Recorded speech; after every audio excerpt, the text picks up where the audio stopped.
My name is Scott Hewlin, and I'm delighted to serve as the Director of the Honors Community here at Union, and delighted to be able to introduce our speaker for the second time again tonight. I won't rehearse the formal introduction that I gave last time, but instead I thought what I would do is expand a little bit on something that she mentioned briefly about her own biography. If you were here on Tuesday, you would have heard her mention this. In recent years, Dr. Marilyn McEntyre has found herself, in addition to all the work that she does in teaching and writing and leading workshops and whatnot, also being fairly involved as a hospice volunteer, working closely with folks who are dying. And this may seem like an enormous jump from poems and essays and things like that to working with the dying, but the fact that this particular conjunction has come about in Dr. McEntyre's life makes me think of a book by Elaine Scarry called On Beauty and Being Just, in which she makes the argument that in learning how to attend to beautiful things, we can also learn how to attend to the suffering of others. Part of the reason why we ought to read poetry is because it helps us become more attentive to the suffering of others in our midst. And so I wonder if a long career of teaching and writing and thinking about poetry and beautiful words has maybe, in addition to your being in a medical context now at UCSF, may have helped propel you in that kind of a direction. So between your Christian faith, your working in the medical humanities, and your having been a poet for many years, it seems like you were destined to come to hospice work at some time or another. But we're very pleased to have her here again to continue a series of meditations with us, a series of lectures on poetry, politics, and spiritual practice. I have no idea what the title for tonight's lecture is because they are undergoing evolution, shall we say, even while we're here, as she continues to engage in conversations with all of us, which is a great way of pointing out the fact that she's not simply lecturing at us, but she's here to engage in conversation with us. So please join me in welcoming, once again, Dr. Marilyn McEntyre. Thank you. What a pleasure to be back. I do love the hospice work, and I do think that working with language and story brings you to the ends of people's stories. And the way we live and die together is very much a part of the political landscape that we live in. Well, I actually decided to keep tonight's lecture title, but next week's will be up for reconsideration. The lecture title tonight is Language and Our Life Together. Is this working? There it is. Good. Language in Our Life Together, How to Maintain Healthy Interpretive Communities. Every time you do a how-to title, it sounds as though it's going to be much more authoritative than it actually is, so don't hold your breath. But I'm hoping today's lecture and discussion will help us get practical about how to maintain healthy interpretive communities. I'm assuming that we who are here understand ourselves to be members of interpretive communities. Communities of people who read and reflect, as church members who read scripture together, as people who participate in the lives of schools and colleges, as people who read and hear the news, as parents who read to their children, as teachers who guide others in the challenging business of learning and learning again how to read. And I think learning how to read is a very layered, and I would even say lifelong process.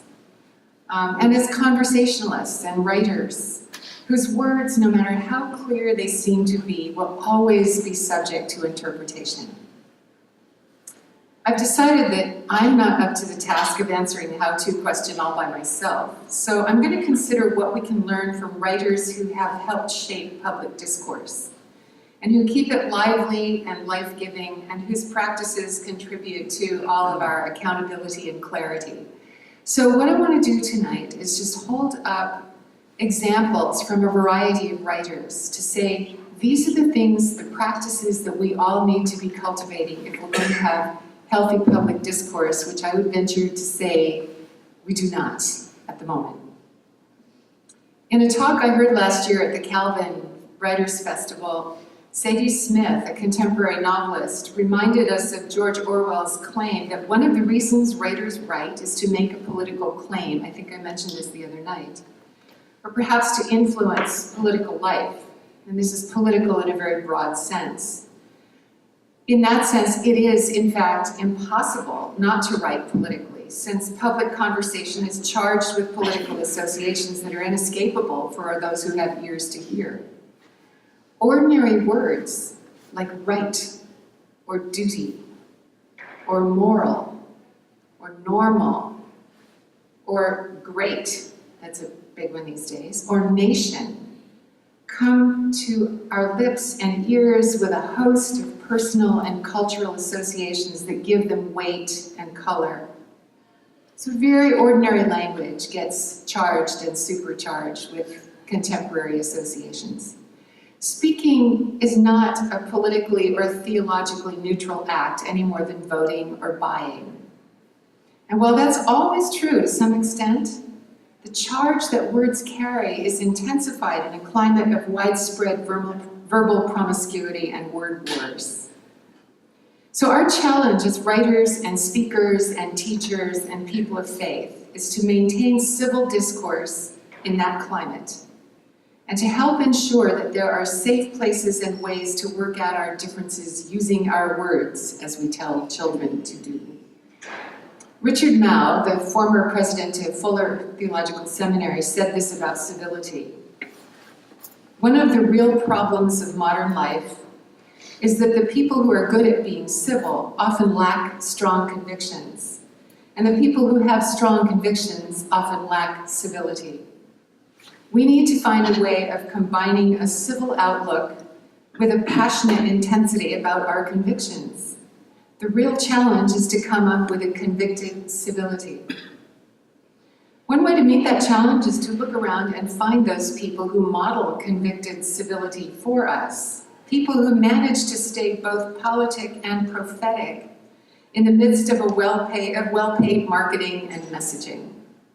When I hear students tell me they're going into marketing, I cringe a little bit. I just think that needs a referent. What are you going to be marketing and to whom and on whose behalf? I'm still on the lookout these days for writers who seem to me to be particularly effective in speaking truth to power, speaking to and for the poor, speaking up when it's needed, speaking out for those who are silenced, and speaking for the rest of us when they're the ones in a position to do so, and who recognize that call when it comes. Most of us will receive that call at some point. So we need to learn what they have to teach us. I hope the practices that I've culled from a few of them will encourage all of you toward good stewardship of language and of the opportunities we're likely to be offered on networks, airwaves, op-ed pages, in its city council meetings, university chapel services, service club meetings, conferences, and sermons, to speak for the common good with clarity and sanity and grace, and to foster interpretive communities where good listening and reading are honed and healthy. So, here's a list. I like lists. I gave you one the other night. One practice is to give definition due diligence. When I assign research papers, as many of us do, I insist that a pretty good piece of the space be given to definition of terms. Reflection on definition of terms, even at the price of the space given to argument. What you mean by liberal may not be what I mean. Your favorite news source and mine might differ on what constitutes a crisis. And Christian, especially when it's used as a market label for books, for leadership programs, and even for universities, is a very slippery term. I often think of the title of Raymond Carver's poem, What We Talk About When We Talk About Love, as a helpful reminder to pause and reflect and redefine even and especially those terms whose ordinariness allows us to forget their complexity. Definition of terms isn't a task confined to formal argument. Whole works of fiction or memoir have served to clarify what we talk about when we talk about poverty, or racism, or fidelity, or war. David James Duncan, one of my favorite writers, an Oregon fisherman, recently took exception to a public term which, like many clinical labels, has become another stock hyperbole. When an interviewer asked him about his obsession with fishing, he replied, "I don't mean to mess with your magazine's theme, but to be honest, I don't consider my fishing an obsession. I consider it a love, and the difference between the two is crucial." Though he brought his interviewer up short, he followed his objection with a little humor, even as he reminded him and us that hyperbole is lazy and inaccurate, that love has very little to do with obsession, and that language matters. No one among recent writers I know has resisted the seductions of trendy, careless language more thoughtfully than Wendell Berry. In his fiction and poetry, as well as in his finely smithed essays, he pauses over words to remind readers of the deeper, older meanings that give them resonance and keep them rooted in a history of shared life. Describing his lovely character, Hannah Coulter, for instance, he reclaims a definition of beauty that reminds us to look beyond our mass-marketed aesthetics. This is a little passage about Hannah. Her beauty no longer has its source merely in her physical presence, though that is pleasing enough. It comes rather from some deep equanimity with which it has accepted the marks of an extraordinary knowledge of herself, her powers as a person and a woman, her mortality. What a remarkable definition of beauty, starting with equanimity, knowledge of herself, her powers as a person and a woman, and her mortality. In that one sentence, he manages to challenge a multi-million-dollar beauty industry that has driven both women and men to very costly distraction. One dimension of definition deserves particular comment. Since every public issue I know of comes to the page or podcast wrapped in euphemisms, it is our job, if we're called to clarify, to unmask them. So this is strategy number 2 that I urge us all to learn from some of the best writers. This is not necessarily to suggest that euphemisms don't sometimes serve a legitimate purpose, or that literal terms are always preferable to polite language. But because euphemisms are generally deceptive, we need regular reminders of the hard facts they soften, or the angular truths whose edges we need to keep sharpened. In her book, The Beauty Myth, Naomi Wolf takes on some of the euphemisms that persuade women to stake their health and well-being on false claims.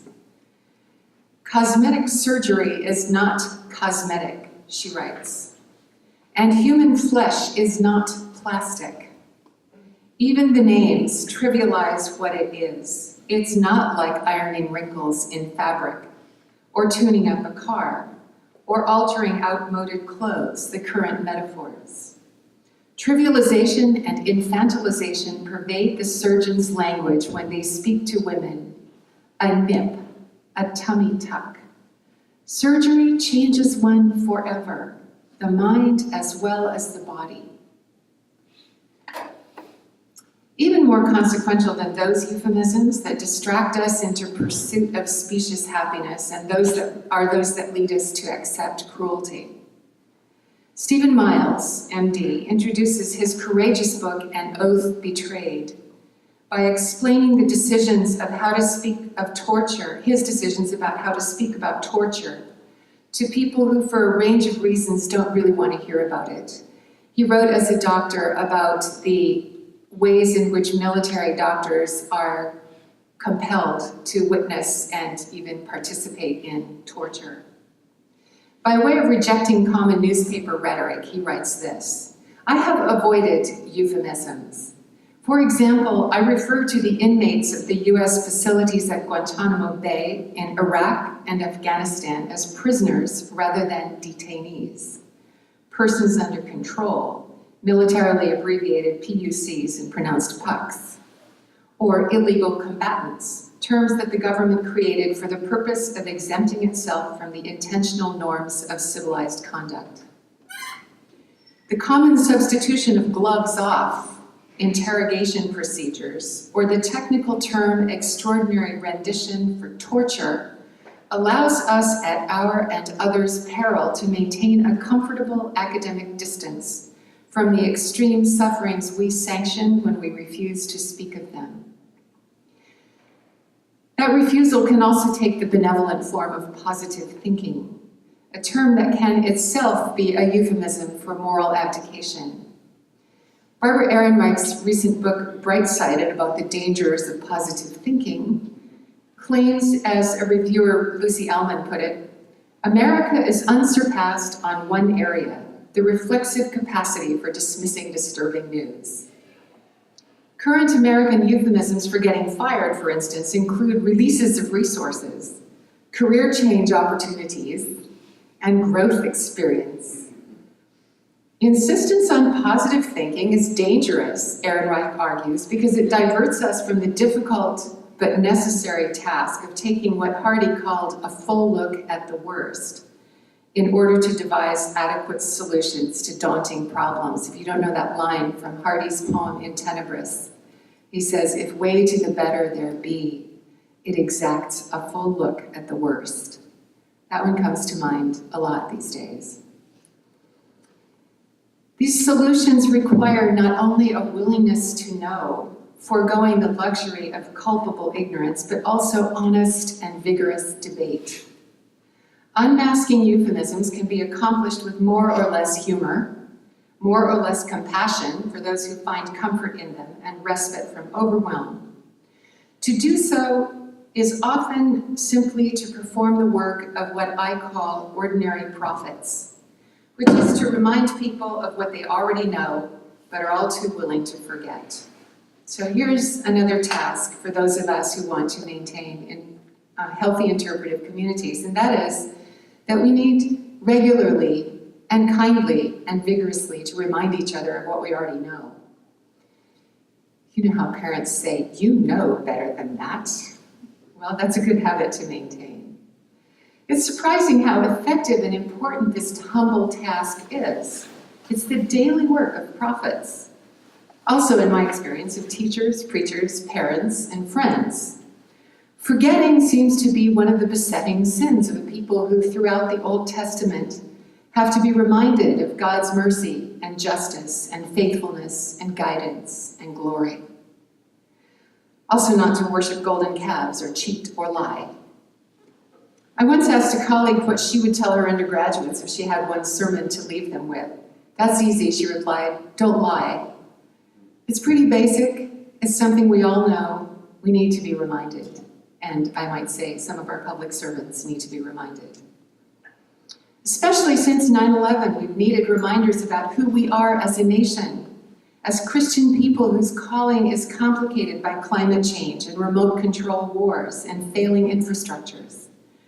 Recognizing that, Naomi Wolf writes this reminder of what we learned about the Declaration of Independence and the Constitution in high school civics in her book, The End of America, Letter of Warning to a Young Patriot. She writes, those words in the Constitution and the Declaration, at the time they were written, were blazingly, electrifyingly subversive. If you understand them truly now, they still are.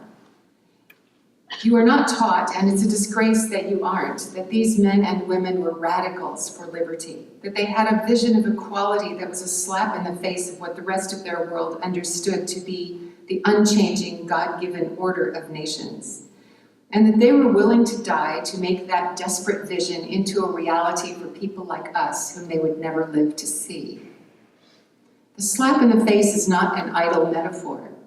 Her book offers its own version of just that kind of wake-up call, as well as a redefinition of patriotism and a refusal of the triumphalist euphemisms that have abounded since the dreadful day that let loose a string of consequences we are still witnessing. So here's another tactic for making sure that public discourse is healthy, and that is to quote T.S. Eliot, borrow and steal. One of my favorite lines from Eliot. One of my many favorite lines is, "Good poets borrow, great poets steal." By which he means that great poets internalize the words they have received as the legacy from the long literary conversation, and they internalize them so deeply that they are their own. And we need to be doing that too. Stealing from Aristotle or Shakespeare or Abraham Lincoln, keeping them close at hand and ready for reference when our communal life is clouded by the pollutions we invent, that's a good idea. It keeps us connected to the long conversation they shaped and enriched. So to point out how often bureaucracy entraps disempowered people in a catch-22 situation, or how acts of public betrayal succeed by means of a Trojan horse, or how a dangerously naive advocate is wasting public funds tilting at windmills, or how, like Big Brother, the NSA may have become, is to bring the weight of persuasive parables to bear on public process. In other words, really to make use of the illusions that are available to us, and if we think they are incomprehensible to the people we're speaking to tell some stories to go with them. I remember when I first read Howard Zinn's A People's History of the United States, doing virtually nothing else for the 5 days it took to make my way through his rich alternative narrative of the American past. I noticed that he quoted throughout, and he redefined, and he refused patriotic pieties, or at least examined them. And he told the truths he had to tell with a fully acknowledged intention and slant, an angle of vision from which we might see more clearly the plight of those who were not in control of the public narrative. Tell all the truth, Emily Dickinson says, but tell it slant. So here's another strategy we need to cultivate to maintain responsible discourse, and that is to tell the truth slant.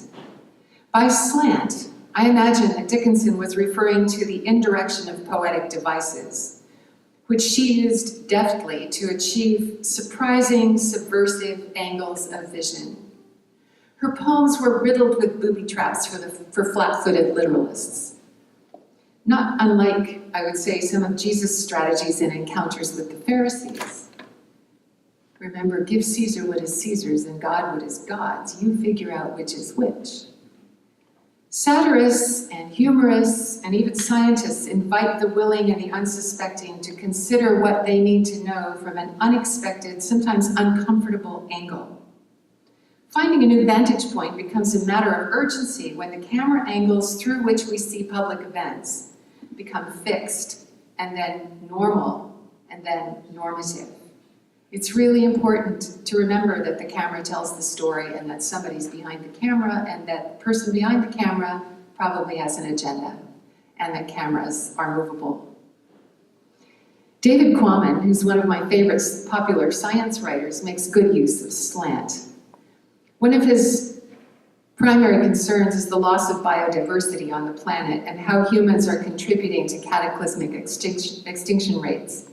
His pleas to the public are seasoned with a humor that enables even reluctant readers to consider dire issues with activated concern rather than with paralyzing terror.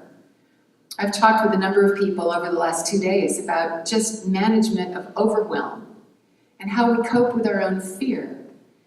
Humor that doesn't trivialize, but that does help to relax us into being willing to take that full look at the worst is a very, very important and compassionate strategy.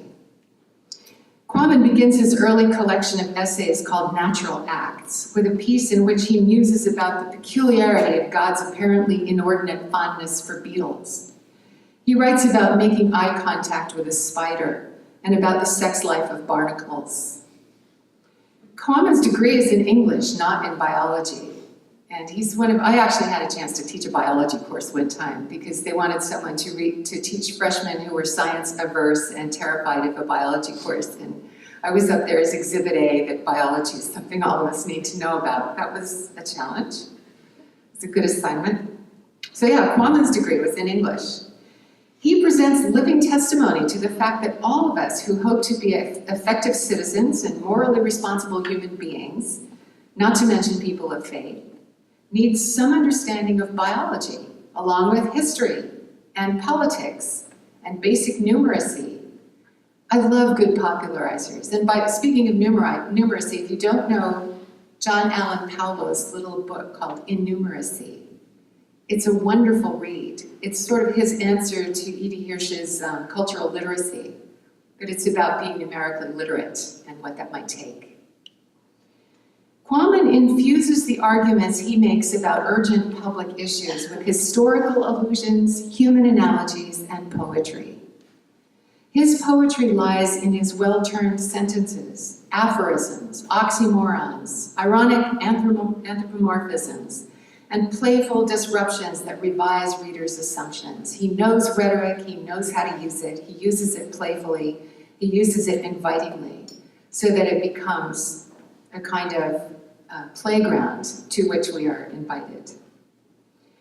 Well, most poets share a good many of these strategies and devices. Poets occupy their own space, which in this country is often a crowded, low-rent sort of space in public argument. The genre of poetry, as I mentioned the other night, is, in a sense, inherently subversive. We rely on poets to speak into public concerns and controversies in ways that resist the inertia of media speak, or packaged corporate discourse, or journalism that's been damaged by incessant and increasing haste. So another strategy to cultivate, if we're going to have healthy communities and conversations, is to put it into poetry. Indulge in the practice of poetry with regularity, unabashedly. The practice of poetry invigorates the mind and keeps the heart open. And when I say practice, I mean reading it, writing it in secret if you have to, like Emily, or writing it and sharing it, writing it and workshopping it. Dangling out there in negative space, those words at the end of poetic lines make themselves heard in new ways and give us pause. Whatever ends the line has a particular importance. And if you look at some of Mary Oliver's poems, you think, really? Why did she break it there? But the why question is where reflection begins. The rhythms poets find, like those of jazz drummers, realign our heartbeats and train our sensibilities that lie just beneath our defensive intellectual radar.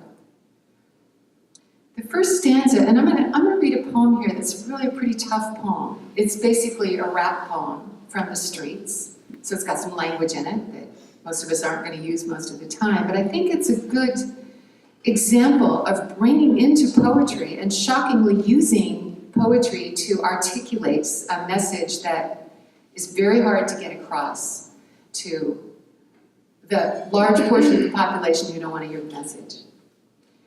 This is the Etheridge Knight's poem, Hard Rock Returns to Prison from the Hospital for the Criminally Insane.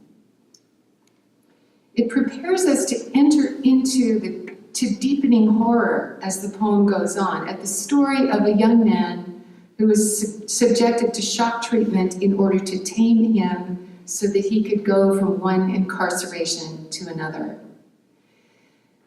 Knight is really addressing people he wants to hear about the classroom to prison pipeline, about how many young people just get funneled into the prison system, about what's going on behind walls most of us really don't want to even notice, let alone penetrate. And I say this with a certain personal investment because, as some of you know, our son is a public defender in New Orleans, which he told us is the most incarcerated city in the most incarcerated state, in the most incarcerated country in the world. And some of the kids, he deals with the juvenile court system, and he said some of these kids have had no chance since the day they were born. Okay, so this is Knight's poem, and I'm just going to read some of it. It's a fairly long poem. Hard Rock was known not to take no shit from nobody, and he had the scars to prove it. Split purple lips, lumped ears, welts above his yellow eyes, and one long scar that cut across his temple and plowed through a thick canopy of kinky hair. The last of this, so that's the introduction to Hard Rock. and just I would call your attention to the simple, vivid description of the purple lips and the scars and the yellow eyes and the kinky hair. It's very tactile, it's very immediate. The last of several subsequent stanzas bears witness to what was destroyed when young men's outrage is criminalized without inquiry and punished in ways that avoid the demands of reconciliation. This is the last part of the poem. And even after we discovered that it took Hard Rock exactly 3 minutes to tell you his first name, we told ourselves that he had just wised up, was being cool, but we could not fool ourselves for long. And we turned away, our eyes on the ground, crushed. He had been our destroyer, the doer of things we dreamed of doing but could not bring ourselves to do. The fears of years, like a biting whip, had cut deep, bloody grooves across our backs. These are hard truths. They're hard lines. They're jagged. They speak about pain, and they're painful to read. They're jarring and confessional and poignant and coolly informative. Those of us who practice poetry in relatively peaceful places, classrooms and writing groups and cluttered studies and churches, need to keep an ear open for the poetry that comes from the streets, where it's fueled by a rage we can't afford to dismiss, not because it's dangerous, but because it's a life force. So here's another strategy. Find facts and check them. There's a current idea, fact-checking. Don't raise your voice, improve your argument, Bishop Tutu wrote. Finding and checking facts is one main path to conversational improvement. Naomi Klein, a Canadian economist whose books on sweatshops, economic inequities, capitalism, and climate change are hard-hitting challenges to those of us who are trying to interpret the huge slag heaps of information that accumulate daily in what we call news, can tell you the cost of the tar sands pipeline. She can tell you that in 2007, the 3 major networks ran 147 stories on climate change, and that in 2010, that number had dropped to 32. And she's good at putting those numbers together with a good many other numbers and taking a very hard and long look at their implications. More than an investigative reporter or an economist, which she is by training, Klein writes and speaks about some of the most threatening, controversial events of our time. The facts she marshals and documents and gathers into patterns are laced with dates. She interprets public events in the light of economic realities that are often carefully shielded or spun to prevent exactly what she's doing. She makes no facile accusations, but she does make some informed ones, stripping the sheep's clothing away from the naked greed that often shapes economic policies and trade agreements. You might not agree with her politics, but you have to respect her documentation. And I think she's a good model if you take a look at her of what meticulous documentation looks like, and you can do that and stay lively. She's done due diligence, a lot of it. She cross-checks, she takes responsibility for providing evidence and chronicling her inferences. She honors the complexities of the problems she explores, and she invites her readers to do the same. And I have to say, we're seeing way too many people who don't do that. So this is the next strategy to pay attention to if we want healthy conversation, and that is to honor the complexities of whatever it is we're looking at. Complexity is not the opposite of clarity. As columnist Ellen Goodman once said, I don't know if you remember her, she's a columnist for the Boston Globe for many years. She spoke one time at Mills College where I was teaching many years ago, and I don't remember the rest of her talk, but the very last thing she said was she took hold of the podium and she looked around. She said, the bottom line is always, it's not that simple. It's a good bottom line. To speak with integrity in the public square is to insist on more than the soundbite or tweet, To insist that there are more than two sides to an argument. There are at least 360 sides. I get really tired of people saying, well, there are two sides to every argument. It's way too simplistic. To insist that authentic debate move beyond either-or questions, or three-point plans, or slogans. One of the arts the reading public most needs to applaud in good writers is the craft of simplifying without dumbing down. I talked to people at the pharmacy school today about this very thing. One of my favorite assignments in working with medical and pre-med students is to ask them to take a complicated biochemical or disease process and simplify it for someone who needs to give informed consent, who has to make a decision, and who is terrified. And the terrified part is a really important part of the assignment. But to simplify without condescending, to simplify and also be able to give all the necessary information is really a fine art. It means making something accessible without avoiding complexity. Good popularizers are servants of truth and faith and democracy. If we're going to have a democracy, we need people who can explain physics to the rest of us, or nuclear fission, or subatomic particles. Good popularizers make it possible for those of us who haven't had a chance to study those things, physics or Hebrew or medicine, to consider the merits of space travel or the ambiguities of scripture or the trade-offs among treatment plans with some basis for an opinion or a choice. I particularly admire Oliver Sacks' clinical tales. Any Oliver Sacks fans out here? He's one of my culture heroes. He's a neurologist who wrote up many of his cases. He worked with people who had incurable neurological difficulties. And he wrote up many of his cases as stories. Very fine stylist, I might say. And his writing, as William Carlos Williams did, who was also an MD, really informed the way he practiced medicine. So I love his clinical tales for the window they provide on neurological disorders. And I admire Jeremy Begbie's elegant excursions into music theory for people whose worship is song. And I admire Eugene Peterson's paraphrase of the Bible for the way it reinvigorates the sacred text for so many people who probably wouldn't approach it otherwise. These are all written to translate for the common reader with deep commitment to honor the complexities of what they represent. And I want to say that there are a lot of us in this room who have a lot of training in some particular field.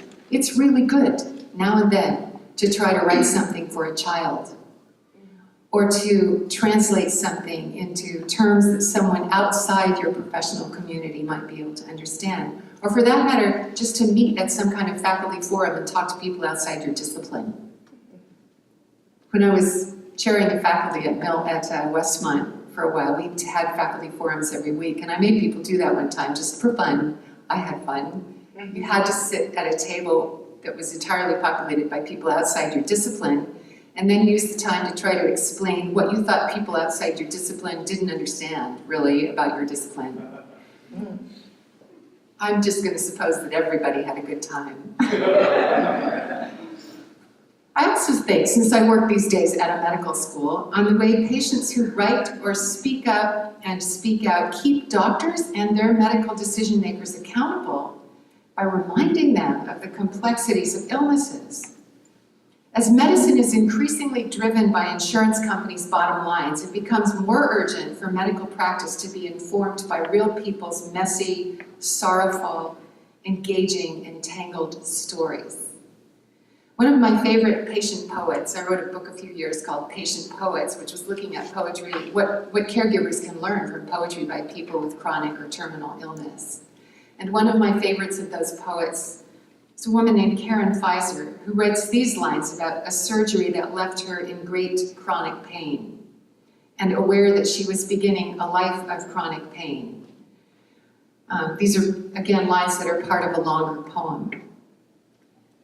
But listen for the complexity she attests to in the kind of pain she confronted. I went to sleep as one woman, silken, magic, strong. My life full of intelligence, bravura episodes and turns of phrase. I woke up all stitching and sorrow, with a silence around me like the endless quiet at the edges of a late Rembrandt self-portrait.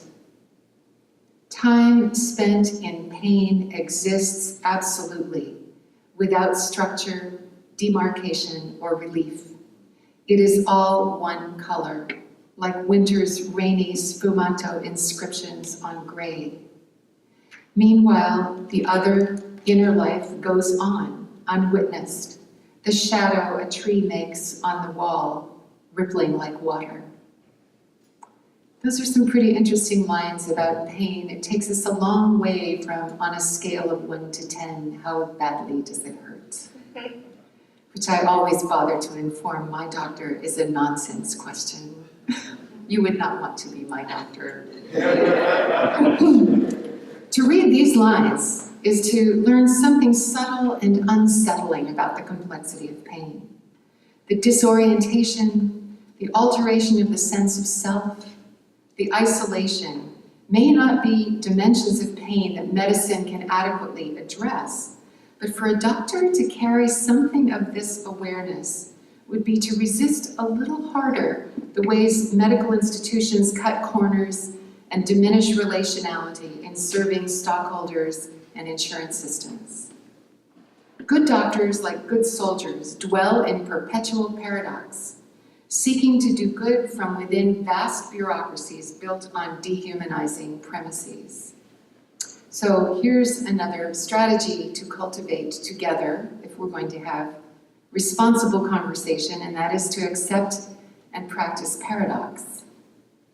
You remember Keats' definition of negative capability. I think if liberal arts education is about anything, it's about cultivating negative capability, which he defined as the capacity of the poetic mind to dwell in ambiguity or paradox without straining after resolution. If all of our graduates could do that, we would be in fine institutions indeed. War, of course, involves all of us in paradox, unless we are among the small minority of absolutely committed pacifists at one end of the spectrum or warmongers at the other. We should be agonizing about it, however we decide we think about it. To write about war is to take on one of the most powerful myths as well as the most powerful institution in American culture. We spend over 62% of our budget on it. We spend 7 times more of our national budget on war than the next nearest country. The distance between the realities of war and the way that it's generally documented and commemorated and enshrined and sanitized has grown apace since the last declared war, which ended with 2 atomic bombs in 1945. It has become more chronic, more inchoate, less explicable, more thinly wrapped in ideology since then. There's been plenty of anti-war writing, as well as plenty of writing and filmmaking that perpetuates notions of heroism that have nothing to do with the profiteering that war of any kind tends to promote. In his play, The History Boys, which was subsequently a film that some of you may have seen, the British playwright Alan Bennett articulates the paradox with startling clarity. Why do we not care to acknowledge them, the cattle, the body count? We still don't like to admit the war was even partly our fault because so many of our people died. A photograph on every mantelpiece, and all this mourning has veiled the truth. It's not so much lest we forget as lest we remember, because you should realize the cenotaph and the last post and all that stuff is concerned. There's no better way of forgetting something than by commemorating it. It's a really interesting line, and speaking of paradox. We need to pay attention to how we commemorate, what we commemorate. The Vietnam Memorial, actually, I think, is a wonderful commemorative act. Especially, there's a certain irony in seeing the Washington Monument reflected in it, because the Washington Monument is a pretty anonymous, odd kind of commemoration. We here means us. All of us are involved, keeping our communities accountable in the matter of how and when and whether we sanction violence means being willing to wrestle with the words we use to justify it and the questions we raise. And so here's another strategy if I have time for it. I really don't want to run over. Yes. Okay, another strategy we need to cultivate is to raise questions that reframe the issues. Really practice the art of the question. One of the pharmacy students said today that when we're talking about dialogue with patients that they needed to learn to ask open questions, open-ended questions. It's a good thing to hang on to. In the landmark speech she gave in New York in 2002, Arundhati Roy, an Indian citizen who's really a world citizen and one of my favorite political writers, raised a series of questions that challenged a key term in the public debate that was cresting over war with Iraq, and refocused that debate for her hearers. And here are some of the questions she posed at that time. But what does the term anti-American mean? Does it mean you're anti-jazz? Or that you're opposed to freedom of speech? That you don't delight in Toni Morrison or John Updike? That you have a quarrel with giant sequoias? Does it mean you don't admire the hundreds of thousands of American citizens who marched against nuclear weapons? Or the thousands of war resistors who forced their government to withdraw from Vietnam? Does it mean you hate all Americans? The final question, of course, is pretty purely rhetorical, but the rest open a valuable avenue of conversation about what this and other loaded terms mean, anti-American. It's something we hear so often, and what does it mean? It doesn't have a whole lot of meaning unless we assign it and speak about it. So we need to look at those loaded terms and how they're used and how easily they're misused and listen for them and say, wait a minute, what do you mean? Just be the person who tugs on the elbow and says, what do you mean? Roy's speech is imaginative and ironic, and it's, even though it's sharply critical, it's inviting.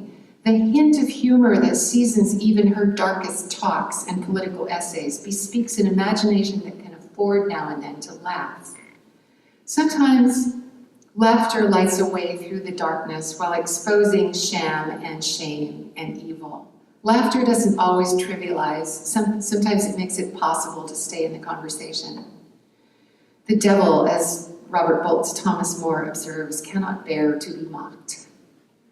So here's another strategy. Laugh when you can. Laugh, Wendell Berry writes. Laughter is immeasurable. Be joyful, I love this line. Be joyful, though you have considered all the facts. We here of all people who believe in redemption can afford to be joyful even as we share the sorrows of the world around us. One writer I want to commend to you, if you don't know him, who's funny and full of heart and who peppers his public statements with edgy intelligence and deep-rooted laughter is Brian Doyle. Does anybody know his stuff? He's a regular writer and poet who publishes in the Christian Century, among other places. His gift, which is worth emulating, is to take on serious matter in ways that allow for laughter without trivializing. This is like simplifying without dumbing down. Find a way you can afford to laugh without trivializing the issues. Laughter tempers and clarifies and restores perspective. Let's everybody take a deep breath. Just an excerpt, I'm not even going to read you one of these, I'm going to read you his table of contents from his collection of written prayers called the Book of Uncommon Prayer. And just the table of contents gives you a sense of the scope of his thought and his capacity to be joyful, although we've considered all the facts, and still to consider them and take them to God. And by the way, these prayers really are earnest, powerful prayers. These are some of the titles he gives them. Prayer in thanks for decent shoes. Prayer for cashiers and checkout counter folks. Desperate prayer for patience with politicians with excellent suits and shoes and meticulous hair and gobs of television makeup who have utterly forgotten that their jobs are finally about feeding and protecting and schooling children. That's one prayer. Prayer for the little brown birds nesting in the lavender bushes by the walnut tree. I like this one. Furious prayer for the church I love and have always loved, but which drives me insane with its fussy, fidgety, prim, tin-eared thirst for control and rules and power and money, rather than the one simple thing the founder insisted on. Prayer for the men and women who huddle inside vast rain slickers all day, holding up stop signs at construction sites and never appear to shriek in despair and exhaustion. Prayer of thanks for good bishops as opposed to the meatheads who think they're important. I like this one. Prayer for Osama bin Laden, yes, even him, the stupid murderous slime. I'll skip over some of these. Prayer for women named Ethel and men named Elmer, for we will not see their likes again. Prayer for the silent man holding a white cross in front of the building where we all know abortions are taking place. Doyle invites us to pray with all our might and hearts and intellect and trust that laughter is a gift of God that keeps us sane. He invites us all to take public matters personally, something the Academy might well do to encourage a little more. Academic distance, my friends, is overrated. I think that we should take a lot of this stuff personally. So this, I think, is going to be my last one. You've been very patient. Second to last strategy is make it personal, which means choose your battles and testify and tell your stories. We need each other's stories, and we need our public stories to have human faces. In her 1993 Nobel lecture, Toni Morrison urged her hearers to do this. This was at the Nobel Awards ceremony.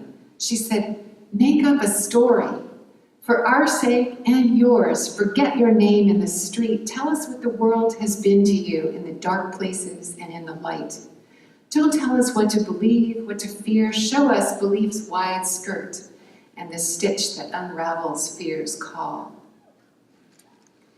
We file autobiography with nonfiction, but we all make up our stories in the sense that we find one or more among the multiple narrative paths that are available to trace through the thickets of experience and memory. Each path leads us to different dimensions of understanding. So healthy communities encourage those among them to tell and retell their stories, learning together to locate them in a much larger story we were born into and live by. One exercise I've given in autobiography classes is in just a 2 or 3 page version, tell your story as a story about loss. And then tell your story as a story about discovery. And then tell your story as a story about grace. That's just 3 paths through the forest. And finally, I do need to speak about love, to do all this with love. The final lines of one of Edna St. Vincent Millay's sonnets, which I first came to love as a romantic teenager, have stayed with me as a valuable standard against which to measure my motives when I write and teach, hoping to keep my work relational and to do it with a servant's heart. These are the lines. Love in the open hand, no thing but that, ungemmed, unhidden, wishing not to hurt, as one would give you cowslips in a hat swung from the hand, or apples in her skirt, I bring you, calling out as children do, look what I have, and these are all for you. Writing and speaking and entering into public conversation and sustaining lively conversation in private life are all ways of fostering a love relationship with the Spirit who meets us in our seeking and our imagining. Offering is a valuable verb. Our words are an offering to God and to those who matter to us.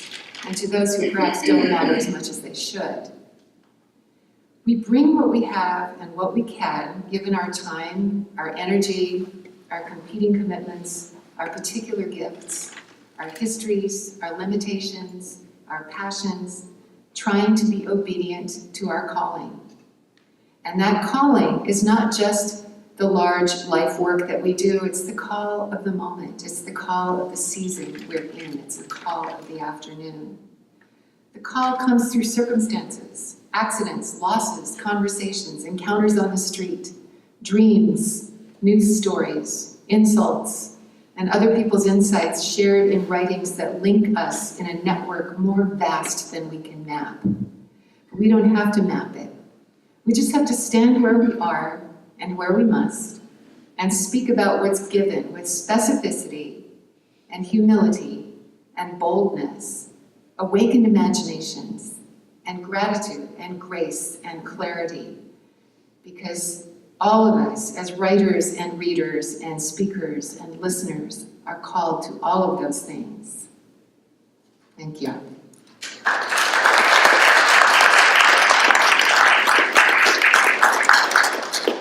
Much stimulating material there, so thankfully we have some time for questions. So please fire away, and we'll let Dr. McEntyre question. Yes, ma'am. I just would, when you were speaking about sharing particular knowledge that you have to a certain level of understanding, and then wanting to convey it to someone we think may not understand how we perceive a thing, I'm going to say it. Isn't it agonizing sometimes to even say, oh, well, I'm going to write this on a... It's hard to break it. Did you find it Agonizing to do what? I just didn't. Did you feel it's difficult to bring some things into layman's terms? Oh, And yeah. sometimes it's painful. Yes. Like I imagine myself writing a children's book and I just couldn't get there yet. Right. Yeah. Right, no, it's hard, it's challenging to write a children's book. I have a friend who she's just written her 20th young adult novel, but she's also given many courses on writing for children. And she gets pretty tired of people who think, oh, you do kiddie lit. Because she said it's very challenging to write for children. And I have written a number of little books and things for grandchildren. And I showed her one of them, and she said, this is way too many words, here's what you need to do, whittle it down to this. You know, it was really, I never ended up doing everything she said because it was too much homework. But it is hard because you don't want to just, well, boil it down may be a good verb because you want to distill in such a way, distillation leaves the essence of the thing there. But I think, you know, can I just be frank here? Have you heard children's sermons that you think are intellectually insulting to the 5-year-olds who are listening? I think that that's a really common problem with people who are trying to speak publicly to children, that we condescend to them. They're bright little critters. You know, they just don't have all the words, but they sure have the intelligence. And they love to be introduced to words. So yes, I think the challenge of explaining things to children or to teens or to an immigrant or a foreigner or somebody outside your church culture. If somebody says, you're a Methodist, what's that about? You know, I think about Peter saying, be always ready to account for the faith that is in you. That means you by God better know why you're a Methodist and be able to say that. And not just in an elevator speech, but it's really good to think, what is the sentence I would say if I had only a sentence to say? We went through a difficult period with one of our kids in her adolescence who was very likely to walk out of the room before we had finished saying what we needed her to hear. And so John and I spent really interesting time thinking, okay, if all she's going to hear is one sentence, what's that going to be? And it was such a good exercise. We wanted to tell her more than one sentence, but I commend that exercise to you. If you have one sentence, if you had 3 sentences, I've been doing this in writing classes too. Tell what you have to say in 3 sentences. Tell what you have to say in 5. Tell what you have to say in a page. I did this for master's theses for a while. But what's at the center, and then work concentrically outward from that. but I'm still working on it.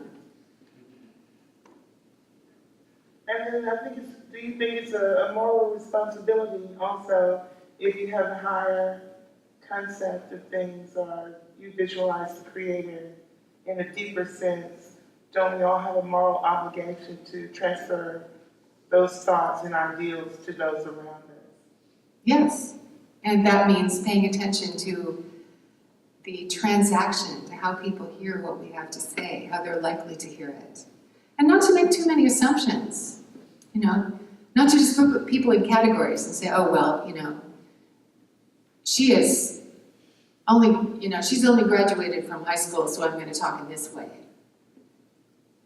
It doesn't have to do with formal schooling, but it does have to do with paying attention to how people are responding as you go along. It's like jazz improv, right? Just be there and hear what's coming back at you and make the adjustments. And lastly, usually I say to my children or whomever, what did you hear me say? Yeah. That's a good mom sentence. Yeah, what did you hear me say? Because, you know, Yeah. we all internalize things differently. Exactly. Yes, sir. An interesting segue to the question that I had was, most of these wonderful gifts that you've given us tonight are about one side of communication, namely speaking or writing. Are you working on a similar strategy for the other side? Listening. Listening. Yes, and I talk with medical students in particular about that, but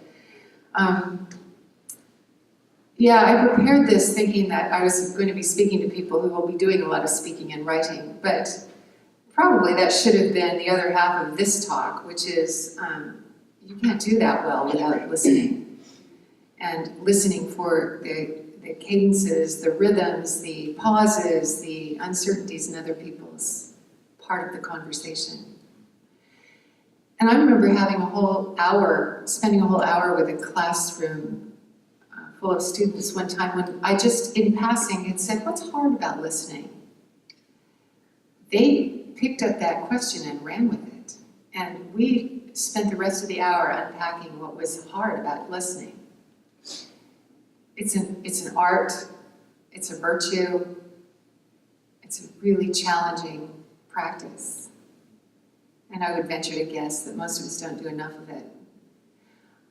I did work with a colleague at Westmont who had let's say an eccentricity. He'd have the long pause. People talked about the Delaney pause. It took a lot of getting used to when I first took the job. But if you'd say, hey, morning, Paul, how are you? He would gaze at you, making full eye contact in a kind of hospitable way. And he'd sort of cock his head and he'd give that some time. And when I first encountered this, I thought, is he hard of hearing? Is it my turn? Did he not understand the question? But he just allowed for some space. And after a while, if you got used to it, it was kind of relaxing to encounter him in the hall and ask him about his class, provided you weren't hastening on to your own class. So that's kind of an extreme example, but I remember 2 or 3 people who really have that art of making space for silence in between the sentences, where you can really hear the period at the end of the sentence. Alas, I am not one of them, so don't do as I say, don't do as I do. But I do think that even that little practice of pausing for a moment, getting past the fear that somebody's going to leap in and interrupt you, is a good discipline. Yes, in answer to one of the questions, commented that good communication should not let, educational barriers, be an obstacle. And yet earlier you did say that it's nice to have these sort of cultural commonplaces, tilting at windmills, for example, Big Brother, these kinds of literary allusions. And I like to use those. I'm an English professor, so that's sort of part of the tools I have in a rhetorical toolbox. And yet I'm not a big fan of, here are the 100 books that every educated person is supposed to have read. I don't buy into that. So I guess I'd like to hear a little more about the value of those sort of cultural touchstones. You said maybe tell little stories when you present them, and I'd like to hear a little bit more about how you, I guess, find useful those cultural touchstones that not everybody may know anymore or share in common. Right. I think there are gracious ways of reminding people, giving them a little of the story, like if you use Catch-22.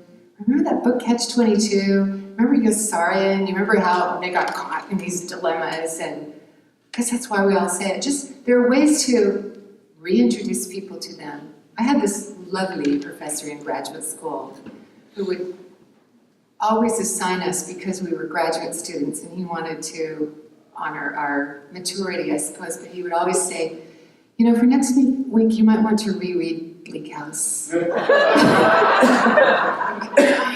Reread was one of his ways of being sort of graciously assuming that we had already done the homework, which of course most of us hadn't. But I thought it was a kindness, and he would recapitulate things just in the course of talking about them.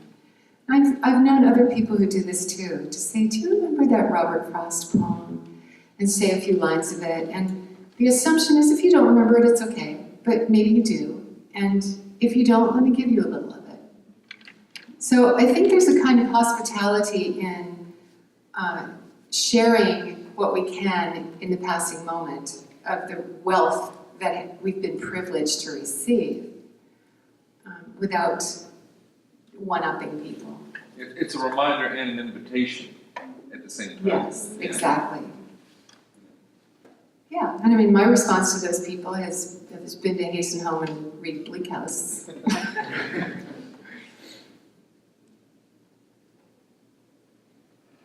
Yes?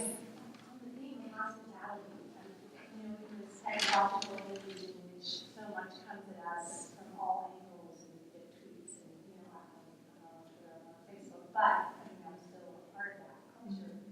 How do you create a hospitable environment for yourself to meditate on poetry or to decide what books to read, or you're obviously love that and love to read and share your stories with us beautifully. How do you develop a lifestyle?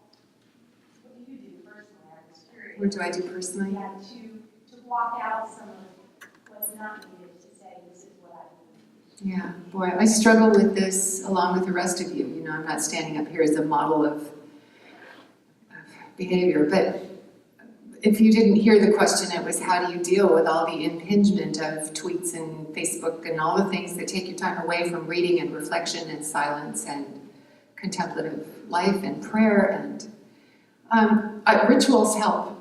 My husband and I get up very early just because we are early risers, so that's a help.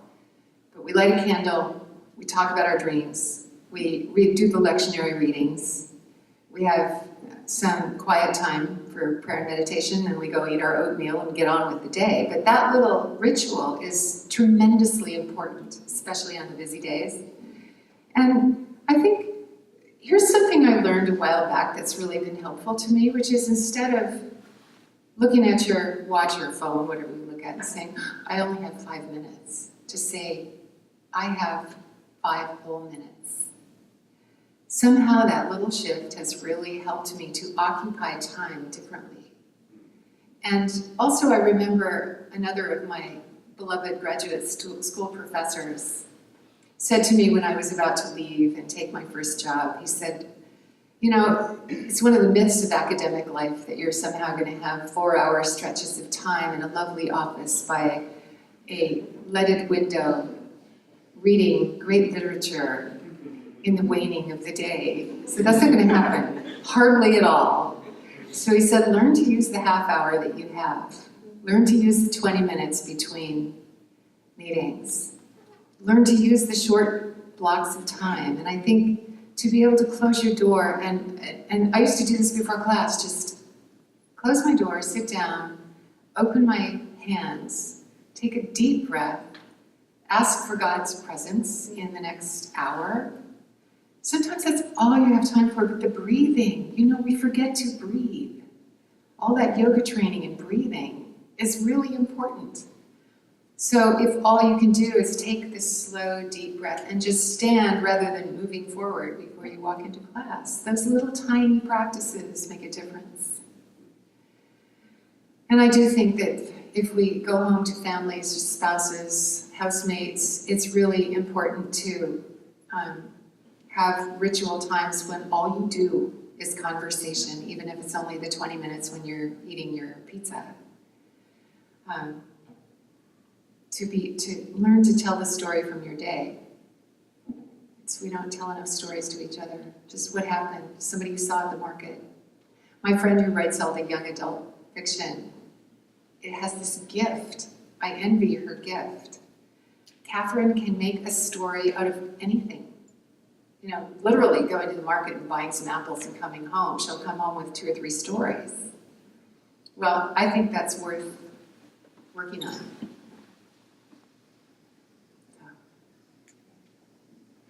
Thank you.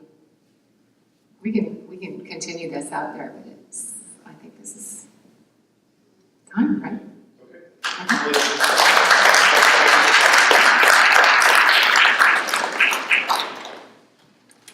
And 2 reminders before we part.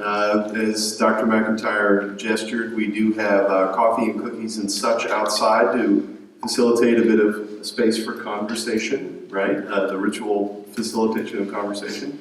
And then also, Dr. McEntyre will be with us for 2 more lectures next week, Tuesday, Thursday, same time, same place. Really hope you'll be here and bring your friends. So thank you very much for being here tonight.